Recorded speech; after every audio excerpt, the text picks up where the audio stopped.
This is Armstrong Williams on the right side. Armstrong. Don't curse, speak English. Armstrong. Virtuous society. Armstrong. I dare you to listen. Hey, turn it up. Hey. Armstrong. Get on the right side. Armstrong. Elevate your mind. Armstrong. I'm Armstrong Williams on the right side. Armstrong. Yo, man, it's your boy K.O. And you're tuned into the most conservative of our brothers. Armstrong. The Armstrong Williams Show. Please give me a break. Grow up. Hello, everyone, and welcome to the Armstrong Williams Show. Today, Jordan Goodman and I are going to take a seat away from the economic picture and the fiscal cliff, and for a minute, much longer, we're going to give attention to the continuing situation of the fallout from it's just the mind-boggling situation in Newtown, Connecticut. I must tell you, it just shocks me. I was much more, for some crazy reason, emotionally just devastated by this than 9/11. Isn't that crazy? I mean, just those kids, just all those women. They killed 6 women. Obviously, this guy didn't like his mother. He had a problem with women, but they killed these 12 little girls also, and then these 8 little baby boys. It's just, it was a tough one. It was a real tough one. I learned a lot about myself. I didn't get mad. I was just clearly upset because I actually think that something is growing in this country that we are really oblivious to and unaware of. And I just think what has happened in Newtown is just a tip of the iceberg.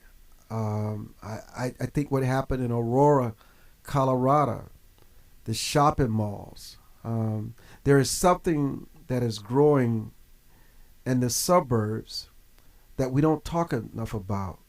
You know, we like to focus our attention on the black-on-black crime in the inner city and how these young black boys kill each other. But yet you don't hear about these kids blowing up movie theaters. You don't hear about them shooting innocent people in the malls. And you certainly don't hear them killing children in the classroom. And I go back to things that just made me shudder. I remember being in grocery stores from time to time, and I watched these kids throw a hissy fit and a tantrum. I mean, 3 and 4 year old kids, and that would just either try to hit their mother, or kick their mother, and even I witnessed trying to spit on their mother. And the parent would try to placate the child by promising to buy a gift or something akin to a reward. And I was saying, oh my God, what are you kidding me? What are you trying to do? Buy this kid? Manipulate this kid? You need to pull out your belt of your hand and turn that butt pink or red. That's what I always say. Oh my goodness. And I said, this is a remedy for disaster. And so the thing about it is, I remember somebody even telling me this story that when they were in pre-K class, they ran a daycare program 4 days a week for parents who had schedule issues. And they talked about this pre-K child had many anger issues and felt he had Asperger's syndrome, which the jury is still out on that one. And they came into the daycare late one day, and she asked the child what activity would be best for all involved. And the kid just sat in the corner making these strange noises. And he came to her and asked her later what kind of animal she liked besides dogs. And she said elephants. And she said, oh, I assume since you're a Democrat, this is like a 5-year-old kid. And then the kid went on to say, and you can never forget this story. The kid went on to say, this is my second favorite creature. And this little kid, this little darling as we see them, said that he was going to be a huge bird that would sit on the elephant's head, poke out its eyes, chew off its ears, and then mutilate her. And then he went on to say, this is a kid, went on to tell her that if she did not die, he was going to bring his father's gun and shoot her until she was dead. And that he knew exactly where the father's gun was stored. Now bear this in mind, both parents were psychiatrists. And when the mother came in to pick the child up, he would go into a rage and kick her as well as punching. And she tried to reason with the child. And so that evening, this friend of mine called the child's home and related the story to the mother. She was horrified because she said that her son had anger issues and didn't know where the gun was hidden. And at that point, the mom was advised by the teacher that her son was no longer welcome in any of the after-school program, and that she was worried not only for the other children's safety, but his also. So, Dr. Bernard, what about this indulgence, this enabling that we need to wake up? Because this teacher said to me years ago, she was just waiting to wake up and read about this child one day in the paper or near on the news, and he was the only child. Dr. Bernard? And Jordan, it's, good to see you. I can don't you know hear about me Dr. all right? Bernard. Yes, I You're hear right. you now. Go ahead. Okay. This is just crushing. I hear this more than I would like to hear it, and I've heard it for 30 years, way many more times than I'd like to hear it. I don't know. You know, these are complex issues, but your point about indulgence is well taken. Does it seem like we've moved from maybe one end of the spectrum to the far other end? Yes, it does seem that way to me. When we grew up in the 50s, of course, it tended to be that if you ever had that kind of behavior, through that kind of tantrum, you were taken out. In fact, my father was a preacher at one time in his life, and I remember when he walked down from the pulpit and picked my brother and I up and took us outside and gave us a big-time spanking, and then walked back in and picked up right where he left off. And, you know, that does leave an impression on you, and a spanking, pain, does stop negative behavior really quickly. It doesn't tend to do much after that, though. And so, you know, I think we have a hard time finding healthy, effective, manageable, practical balance in our life. We're a reactive kind of people that move from one end to the other, and it's that lack of balance and sense of clarity that really is disturbing and frustrating to me.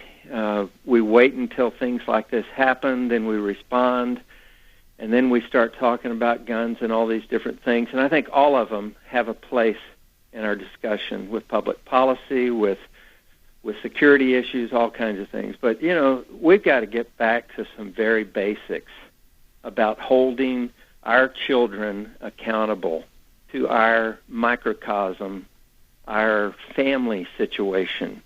And then it's fairly easy for kids to generalize that to society when they go off to school. We're always going to have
Everyone, this is Armstrong Williams on the right side. Armstrong, Don't curse, speak English. Armstrong, Virtuous society. Armstrong, I dare you to listen.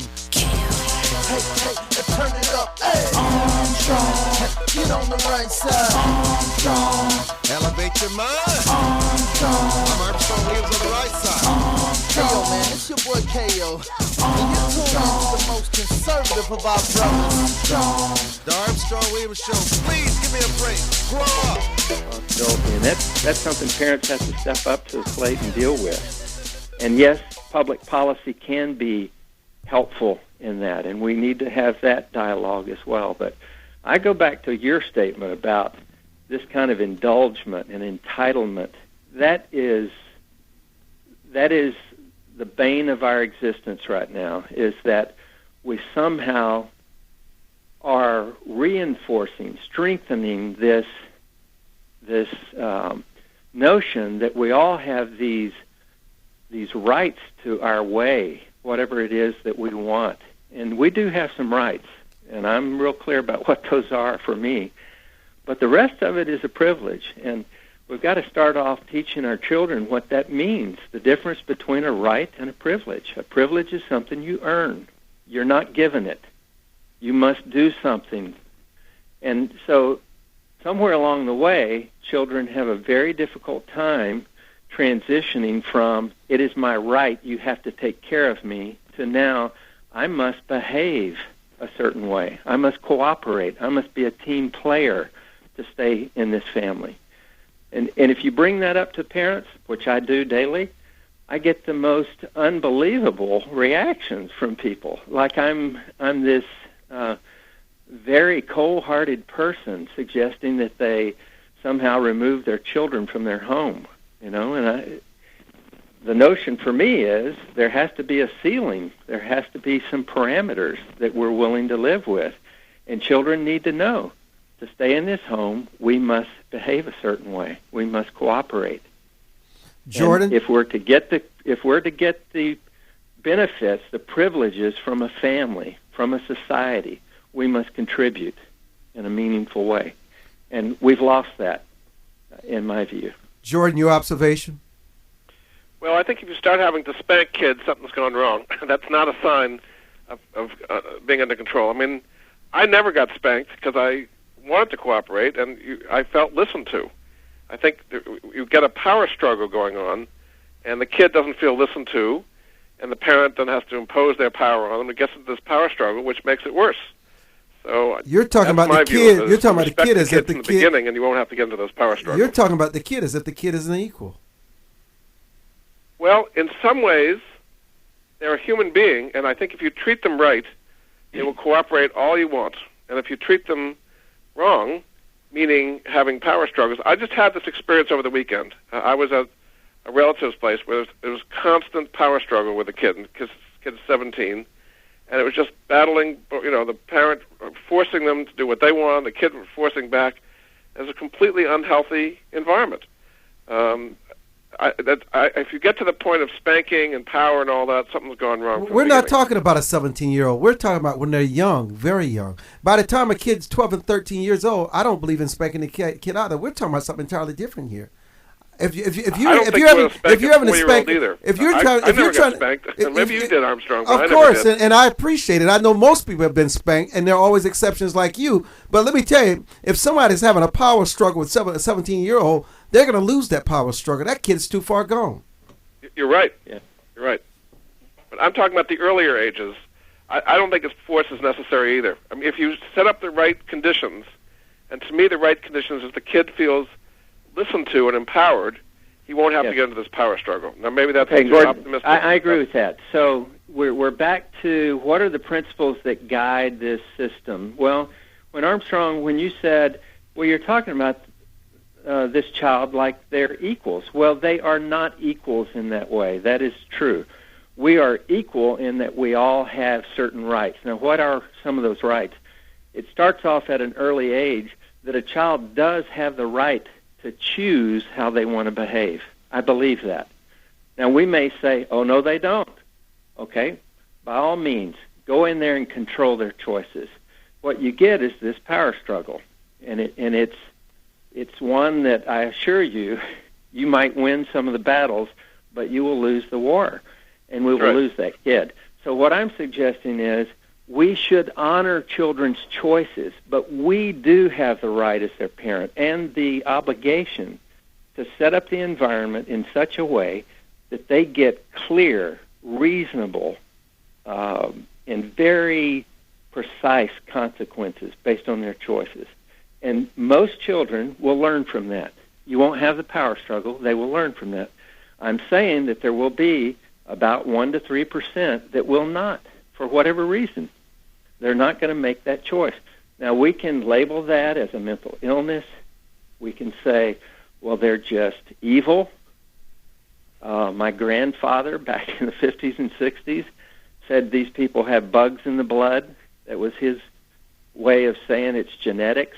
You know, you just can't do anything about that. Now, I don't agree completely with that, but there are some of these neurological and biological predispositions, but we're not going to control all that. We can get better at maybe picking up on that and doing better at securing places, and we can put funding into it and all the things that we've done after 9/11.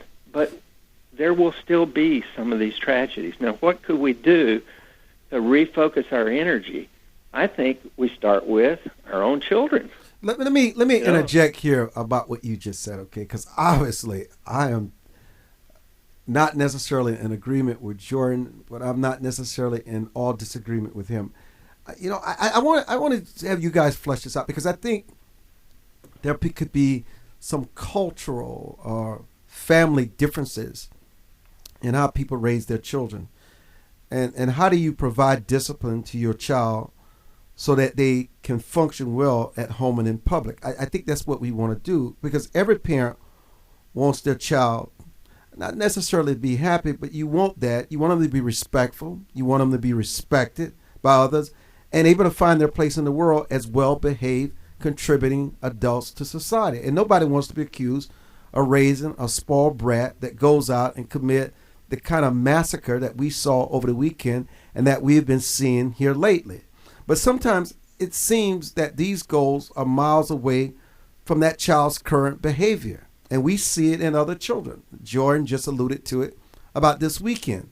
I mean, we got to be able to know about the barriers to good behavior, along with this effective discipline techniques, and when to get help for dangerous behavior patterns, because there are dangerous behavior patterns which the parents have allowed so out of control, there's nothing they can do. This kid is headed for danger. I mean, parents run up against several barriers when trying to teach good behavior to their children. Can you imagine, in the case of this Adam Lanza, how much anger was built up in him that was exploding? You know, he's shooting his mother and then shooting the kids and all that. I mean, he must have had years of anger. Yes, that's my point, yes. Right. So how do you deal? You've got to address that, because obviously his mother couldn't address it. She never talked about it, but it was there.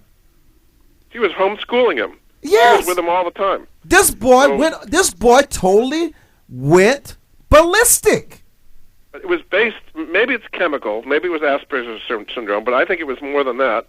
I mean, they said that when he was in school, he was awkward and socially and very disruptive an outcast and all that. And disruptive. That builds up a lot of resentment.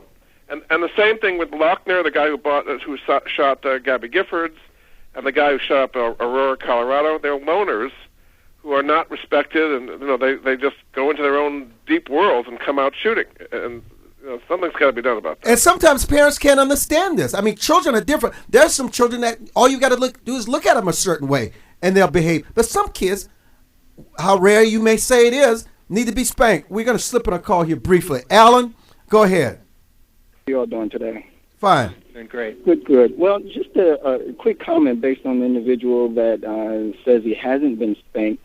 A comment on that is I believe, personally, I believe that the individual is spoiled and has had the misfortune of not being in a position of having a desire that was different from the desire of someone of a superior authority. And I think somewhere along life, if that point in time ever comes, that there's going to be an issue, a conflict, and I'm just not sure of your guest being able to function if being placed in that position. I just think he's been had the misfortune of not having that experience. I disagree completely. I do not think it's a misfortune not to have been spanked. And the idea was, as a child, I was respected. Now, there was plenty of discipline. They made sure I did my homework. I did sports, which is a very disciplining thing. I did music. I did all kinds of things, which involved a lot of discipline. I was not given an easy road, a silver spoon at all. But I was respected. It sounds like you've gotten the things that you desired, and nothing is wrong with that. My child get everything that I can give him. But I worked for it. I worked for it with support, as opposed to being a power struggle. There's a time in a child's life where there is no complete understanding of willful. There is rebellion. That's just all about growing. I think you may not understand or may have forgotten that point in time in your life where you were in a rebellious point. That's part of childhood. Every psychologist would tell you that that's a part of the growth cycle. I always said to my parents, you treated me with respect, so there was nothing to rebel against. You don't have any knowledge of that type of conversation at 2-3 years old. That is impossible. The lobe hasn't developed enough to even comprehend that. That's all. Thanks so much, Alan. I think, Alan, you're right. What you're saying is the common way. That is the most. Most people go into this rebellious phase and have these power struggles, and you see the result of that. But I don't think it has to be for everybody. We're coming back. Don't go away. Dr. Gary Bernard, Jordan Goodman, Armstrong Williams. We're talking about post-Newtown, Connecticut. Armstrong Williams returns. For more information on the Armstrong Williams Show, please visit our new website at www.rightsidewire.com. There you can find his syndicated column archive, view live streams, and get your favorite conservative pundits' views on the current issues affecting the American people.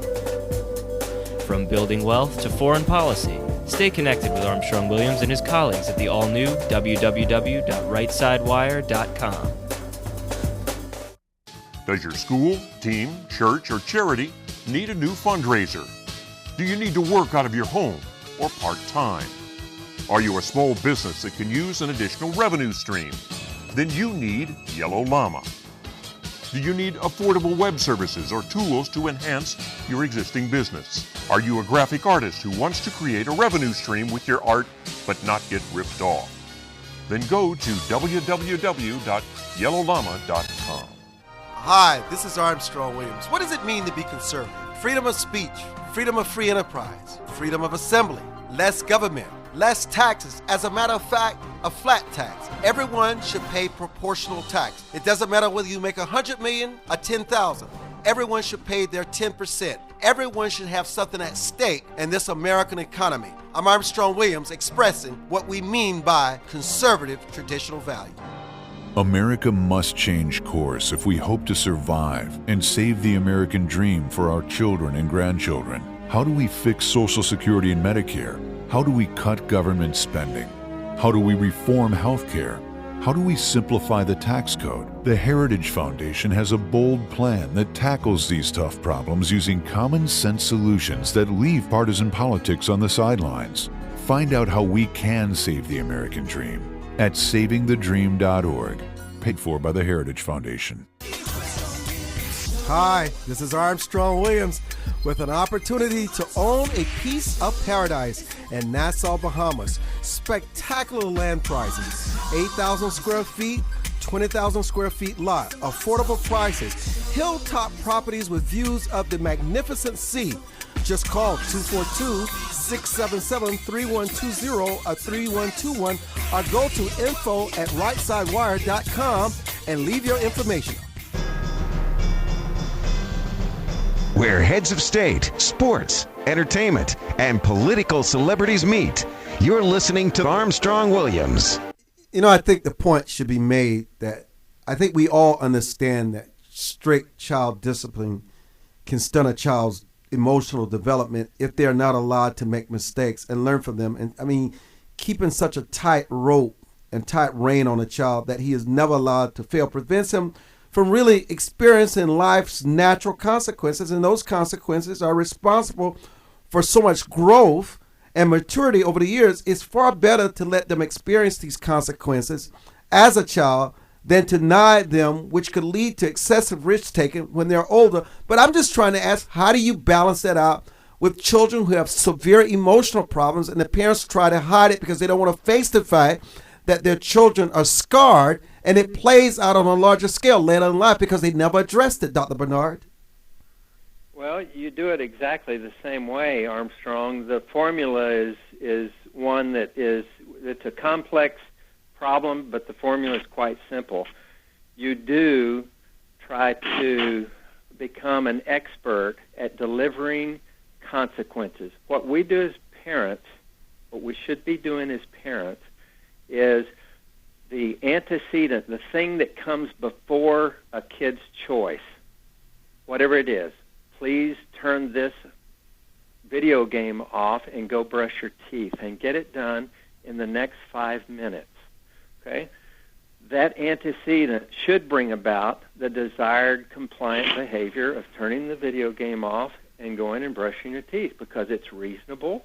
We ask it kindly, all these things. If the child chooses not to do it, we need to be there to hold them accountable and have a consequence. So the A, B, C, the A is antecedent, what we do.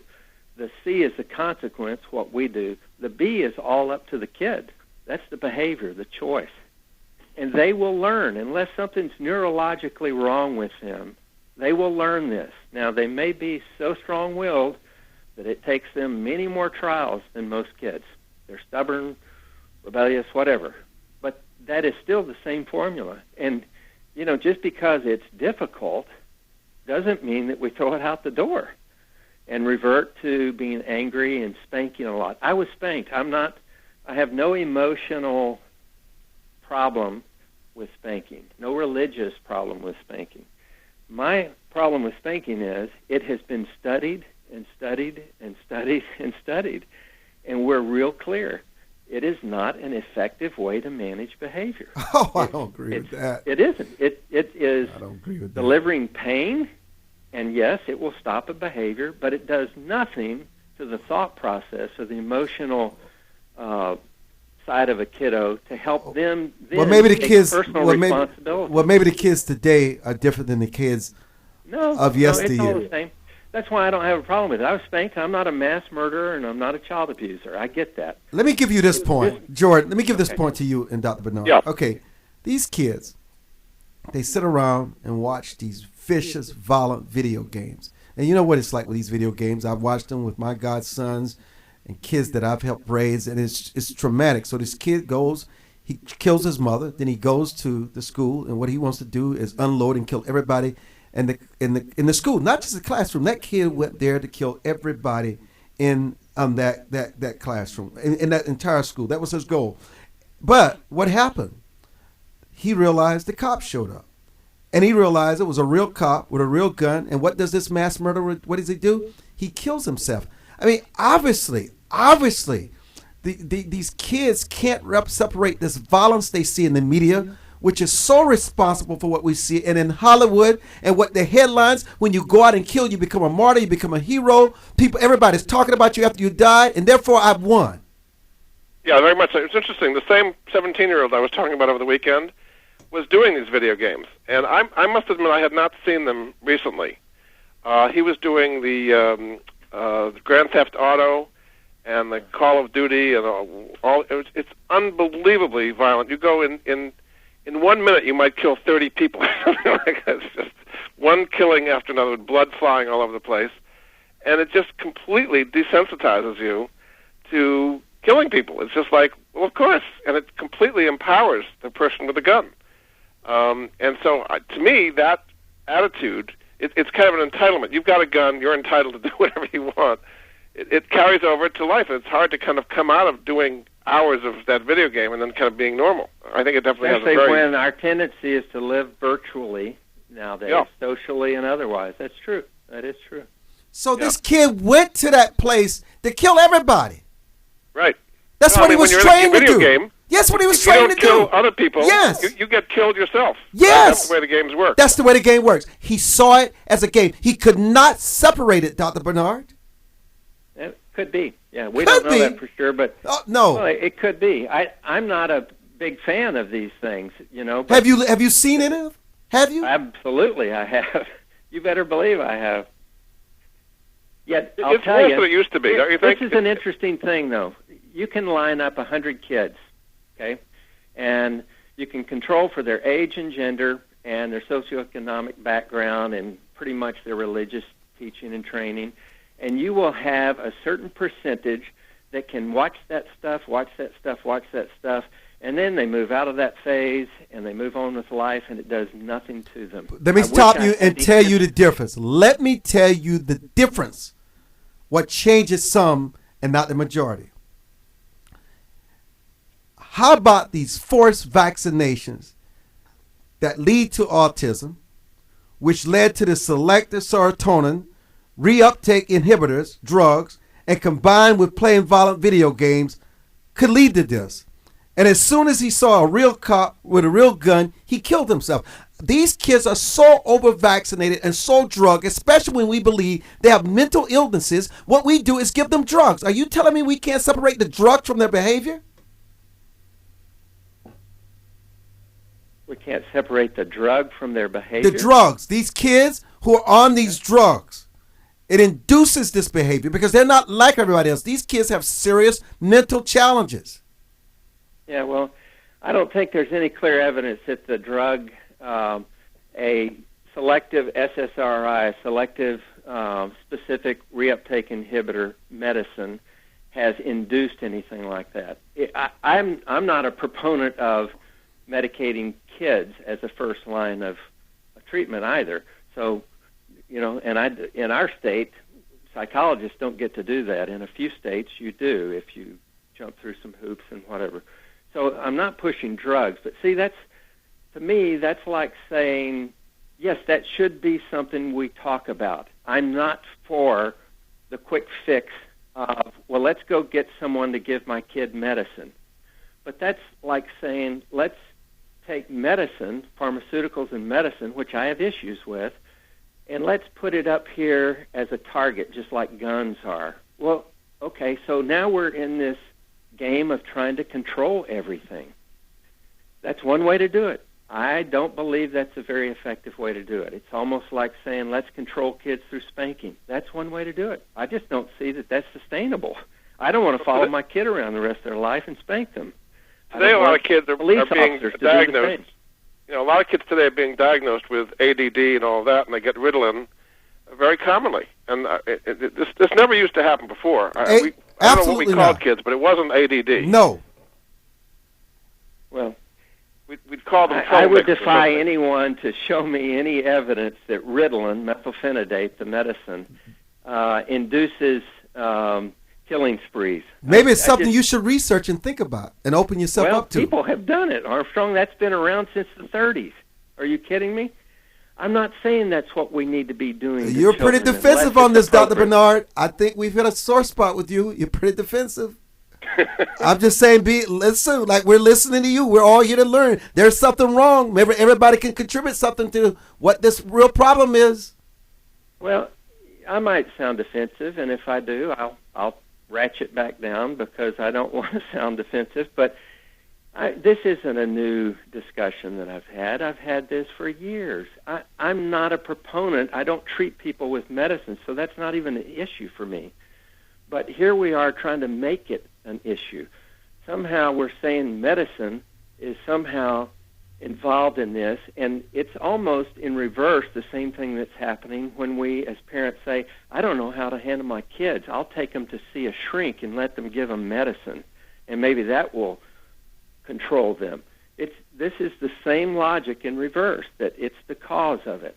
See, I don't buy that. I think we are responsible. We parents, grandparents, people in the community, we're responsible to start rethinking this whole thing and getting back to some of the basic natural laws that govern health and a sense of well-being We know what those are, yet we don't do it. We're looking for a quick answer. Something like this happens in the media, we rehash it, we re-traumatize people, we keep going over and over and over and over, getting it, soaking up everything we can out of it, and yet we're not doing anything to get back to the basics of what would prevent this sort of thing. We're looking for quick answers. Get rid of guns, the medicine, mental health folks, they don't know what they're doing. Laws need to be changed. All of that stuff I'm willing to talk about. I think all of it needs to be on the table. But I got to tell you, at the end of the day, I do believe most of this is related to the way we're living our lives. There's a bigger message here, Armstrong, which you've talked about in the past, which is the whole so-called entitlement society. Because we're learning this as kids to be entitled, but as parents and as grown-ups, people feel entitled to all kinds of things. That's one of the things leading to the fiscal cliff and all of the problems we've got, is that everybody feels entitled to everything in the tax code and everything, all the benefits they're getting, and Medicare and food stamps and all these entitlements. That's what's sinking us financially. It's a much broader subject than just kids, but I think it starts with kids, and then everybody feels entitled to all these things. Hold that point, Carl, and others. We see you. We're coming back to our callers. Dr. Gary Bernard, Jordan Goodman. We'll be back. Info at rightsidewire.com. Returns in a moment.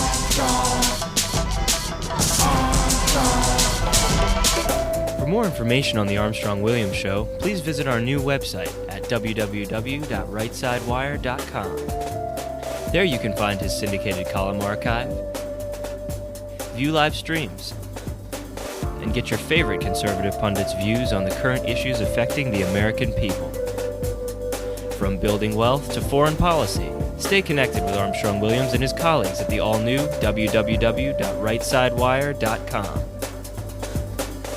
Life is full of unexpected changes. Everyone has potential to do wrong.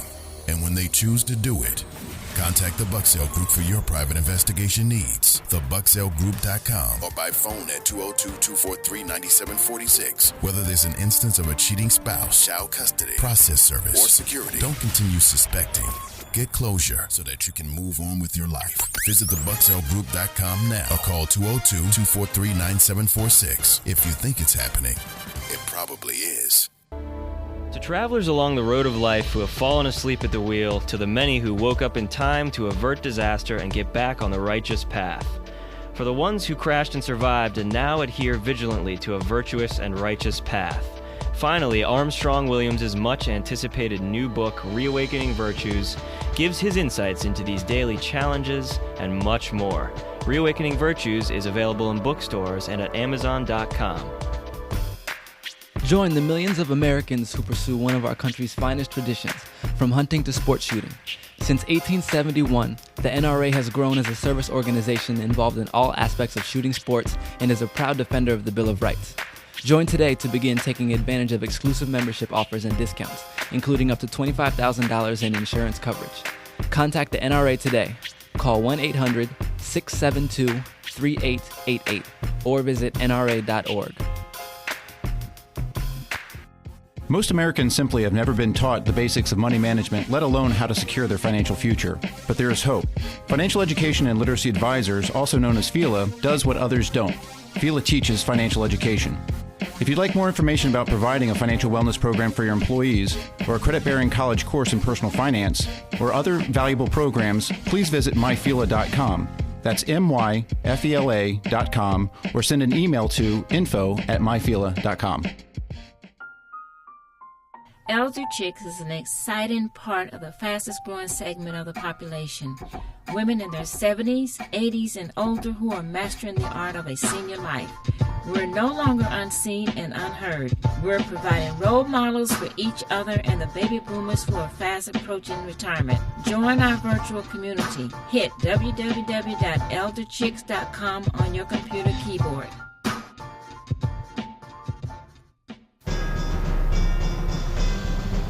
Where heads of state, sports, entertainment, and political celebrities meet. You're listening to Armstrong Williams. Carla, you have the floor with Dr. Bernard and Jordan Goodman. Thank you for calling. Go ahead.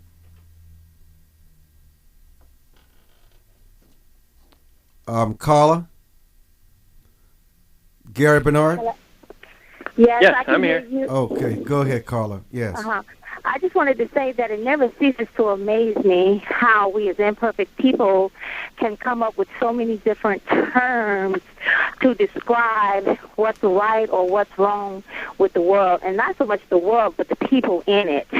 When in fact, it's just a basic... Excuse me, hold on, I'll go outside. I have someone in my house. And Yeah, a dog. That's what you have in your house. Please, you need to get that. You need to spank that dog. Get that dog in the order. Make sure he learns how to behave and be respectful.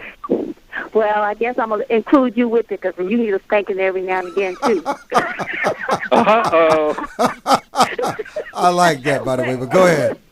Anyway, when in fact, we're imperfect human beings. I mean, it's simple as that. We're imperfect human beings, and there's no way that one particular term can identify anything.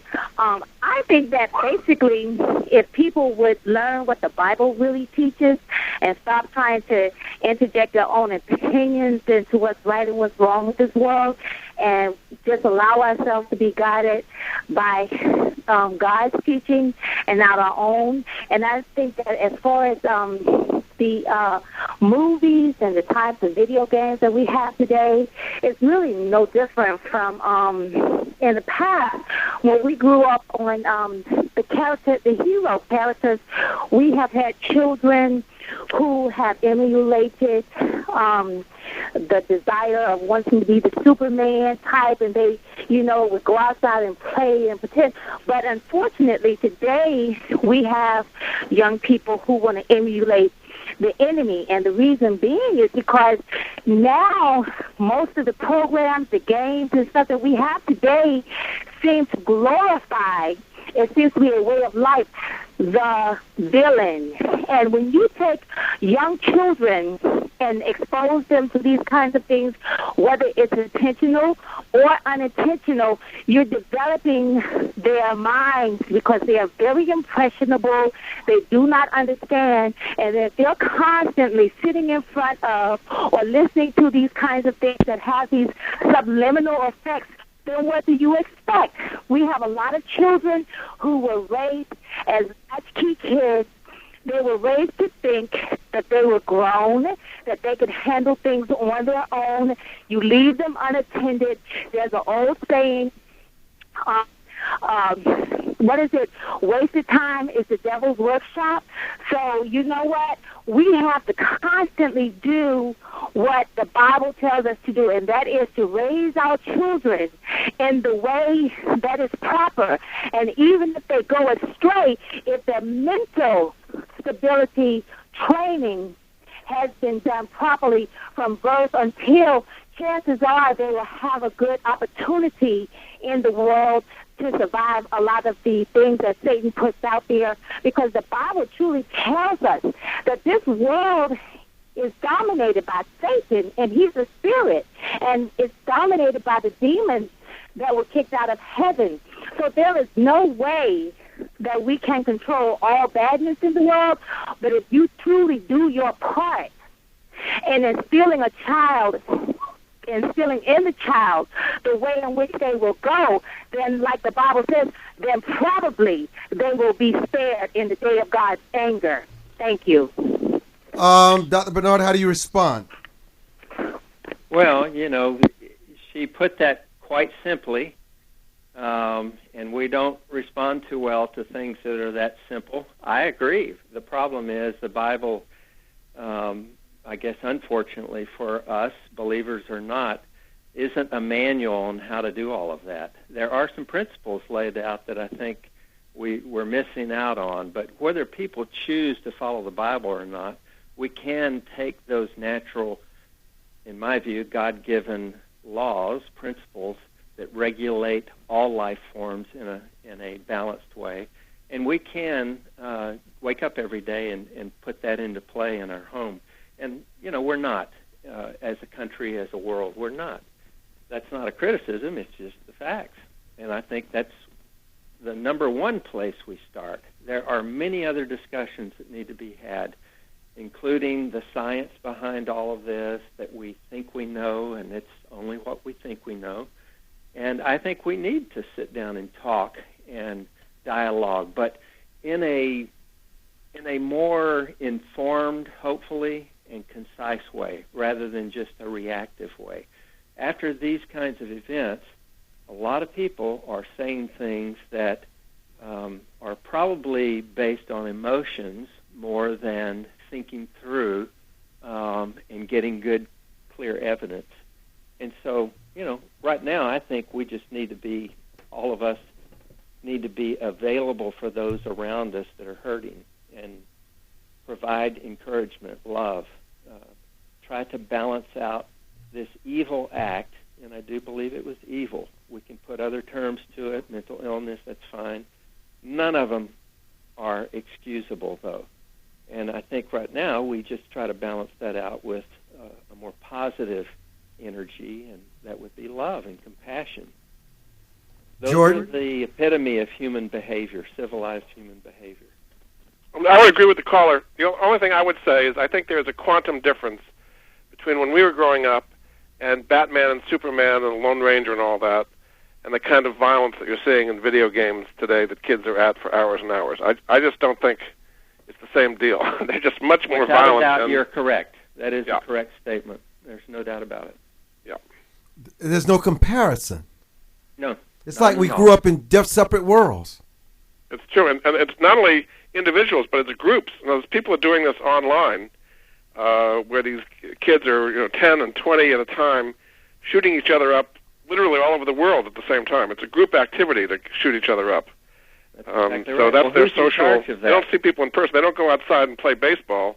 They go in and watch video games or play video games with each other all over the place. That's my whole point. Who is in charge of the environment? We are. We're dropping the ball on that. Well, the parents aren't home, though, Dr. Bernard. They're working. That doesn't matter, does it, really? It's our job. The kids come home after the latchkey kids. They come home at 2 or 3 in the afternoon and spend the afternoon on video games. Well, then it's our job to remove them. See, we're in control of that if we're doing our job. If we're not, then we're not doing our job. And that's there's no in-between there. The parents buy them the video games in the first place. They compete for the latest one. That's another way to do it. Absolutely, that's another way to do it. But it is our job to make that decision. Just because it's out there doesn't mean we allow our children to indulge themselves in it. And this, I agree. It gets back to the original statement about we live in an indulged, entitled society. And it starts with children, but we're seeing it all over now, at the government level, at financial level. Armstrong, do you agree with me? We're talking about the entitlement society because, making this just beyond kids. I mean, everybody feels entitled to everything today, and it's very hard to cut programs or cut tax benefits or take away anything from anybody because they all feel entitled about it. Of course, I agree. And, it leads to people taking things they have not earned. Right. It leads people to lying about things, to cheating their way through, not wanting to work, feeling that somebody owes them something. They want to be a victim. That's right. And they make excuses for not working, and they blame everybody but looking at themselves. And the government supports it in its own way, this craziness. It reinforces that logic that it is excusable. Yeah, that's right. And that's the only way that remains. It has to be strengthened or reinforced. We should be having policies within our home and in our society, our government, that extinguishes that and rewards and reinforces a whole different set of behaviors. But we're not doing that. See, we're reacting. We're creating more and more rules and thinking somehow that's going to control everything. And it doesn't. That's not the way things are regulated. They're regulated in a rather natural way, just like the body is. It's coming to a head in this whole fiscal cliff situation we have. Here we have 2 weeks to go, and basically there's been almost no compromise. They're talking, but no actual compromise. And a lot of it's about entitlements. This is what everybody's talking about. This whole sense of entitlement is going to bring our nation to the breaking point. Everybody's feeling entitled to have everything. It's not only transfer payments, it's also tax breaks. Can't take away the mortgage deduction or the charitable deduction or deduction for state income taxes. We are entitled to it in all these cases. And people are entitled to unlimited Medicare and Medicaid and food stamps. You could go down the list. And It's all nice, except we can't afford all this anymore, and that's where we're leading us to the financial breaking point. It's a trap. See, you're letting facts get in the way, Jordan. Sorry about that. Yeah, you're letting facts get in the way. It's what we want, and that's what drives this whole thing. It's what we want, not what we can afford. Well, the Greeks wanted a lot too until it was all taken away from them. Right. Well, you know what happens. You keep wanting until you hit the wall, and then you don't get anything. You know what's amazing about it, and I think Jordan really hits a poignant point here. Mary Jane, we're coming to you. Children who really think they should have whatever they want and whatever their friends have or whatever their friends have, and they should have it now and without having to work for it, are getting caught. And that's exactly what it is. It's an entitlement trap that destroys their initiative, their motivation, undermines their respect, and it prepares them, and it ill prepares them for adulthood. A sense of entitlement, Jordan, is the polar opposite of a sense of responsibility. Correct. The antidote is a family economy where kids choose, earn, save, and budget, and where they begin to feel the pride of real ownership of their spending money, their toys, their clothes, even their electronic gadgets, and where this same perception of ownership and responsibility can spread to their grades, their choices, their goals, and their values. Correct. You got it. That's what we all need. Agree. I'm in complete agreement with that. Yes, that's what we need. Look, Jordan, Garrett, Miss Mary Jane, I'm so sorry. We're out of time. Show's over. For more information on the Armstrong Williams Show, please visit our